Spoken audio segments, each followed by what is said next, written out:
ભવનાથના દર્શને શિવ ભક્તોનું ઘોડાપુર જામે છે। વિદેશથી પણ અનેક ભાવિ ભક્તો અહીં ઉમટી પડે છે। એવા જ એક ભક્ત જેમનું નામ છે પરેશ મહેતા, જે યુગાન્ડાના સાંસદ છે અને તેમની સાથે અમારા સંવાદદાતા જયેશ પારકરે ખાસ વાતચીત કરી। સનાતનનું જે આખરે ઉન્નત શિખર છે આપ આફ્રિકામાં તો લહેરાવી જાય છે તેમની ધર્મધજા, પણ અહીં સનાતનનો જે આપ માહોલ જોઈ રહ્યા છો, સનાતનમાં જે આમૂલ પરિવર્તન આવી રહ્યું છે, કોરિડોર કલ્ચર જે ડેવલપ થઈ રહ્યું છે, આ તમામ સનાતન કાર્યથી આપ કેટલા સંતુષ્ટ છો? ડેફિનેટલી ડૉક્ટર જયેશભાઈ, છેલ્લા એક દાયકામાં જે આપણી સંસ્કૃતિને ઉજાગર કરવાનું કામ આપણી વર્તમાન સરકારે કર્યું છે એ ખરેખર બિરદાવવાને લાયક છે।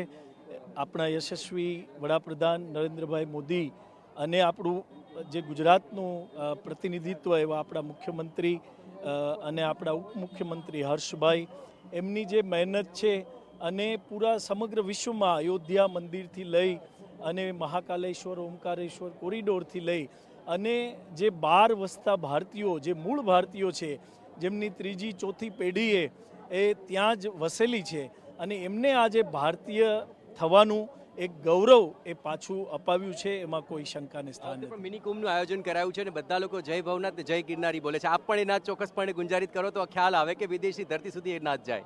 જય ભવનાથ જય ગિરનારી, હર હર મહાદેવ। વાહ વાહ, બહુ સારું। અને આ સાથે અન્ય યુવા મિત્ર પણ આપણી સાથે જોડાયા છે કે જે અહીં આ ભૂમિ પર આવીને એમને કેવા વાઇબ્સ ફીલ થાય છે તે પણ જાણીએ। આપનું નામ જણાવજો, અહીં આવીને આપને કેવા વાઇબ્સ ફિલિંગ આવી રહી છે?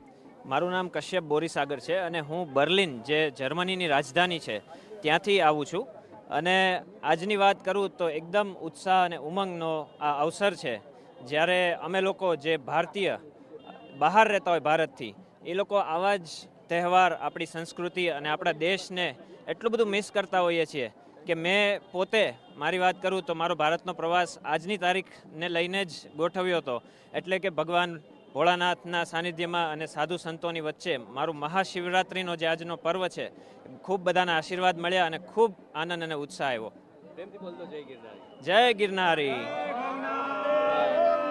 તો આપ જુઓ, આ સનાતનનો એ પાવર છે કે જે સૌ કોઈના મન મસ્તિષ્કને ડોલાવી રહ્યો છે અને ભવનાથની અંદર આ જ એક મુખ્ય બાબત છે કે અહીં જે કોઈ પણ આવે છે સનાતન ધર્મની મહિમાને જાણે છે, ભવનાથના ચરણોમાં